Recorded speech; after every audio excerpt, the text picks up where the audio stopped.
P is for penguin with Hopi. One bright morning, Hopi woke up with a big smile. Today was the day for a P adventure. She skipped outside and found a giant, glowing letter P standing in her garden. "Look at that," Hopi giggled. "P is for play." Suddenly, a waddle and a flap caught her eye. "Hello," said a friendly voice. It was Pox the penguin. Pox wore a tiny red bootie and loved to explore. "Hopi, would you like to find more P things with me?" Pox asked. Pox led the way to a muddy patch. There, they found Pippa, a very pink pig. Pippa was jumping up and down. P is for pig and P is for puddle. Pox shouted as Pippa splashed mud everywhere with a happy oink. Hopi and her friends walked into the forest and saw something big and fluffy.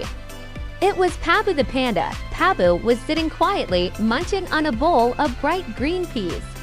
"P is for panda," Hopi whispered, "and P is for peas." High above in the trees, something colorful flapped its wings. It was Petra the parrot. Petra had feathers of red, blue, and yellow. Petra flew down and landed right on Pabu the panda's head. "P is for parrot," Petra chirped loudly. Hopi found a surprise behind a big oak tree. It was a beautiful, shiny pink piano. She sat down and began to press the keys. Plink, plank, plunk, the music was so happy. "P is for piano," Hopi sang. All that exploring made Hopi very hungry.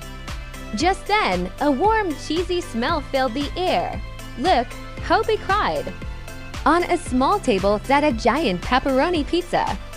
"P is for pizza." Hopi took a big, yummy bite. Pox the penguin waddled over with a snack of his own. He had found a round, juicy fruit. "Don't forget the plum," Pox said. He held up a perfectly purple plum that sparkled in the sun. "P is for plum." "What a perfect day," Hopi said, hugging Pox. They had found so many wonderful P things together. From penguins to pizza, the letter P was the best. They decided to have a little parade to celebrate their new friendship. As the sun began to set, Hopi climbed into her cozy bed. She was tired from her big adventure. She hugged her pillow and thought of Pox, Pabu, and Pippa. "P is for peace," she whispered as she drifted off to sleep. "P is for penguin with Hopi." Subscribe Hopi and Friends.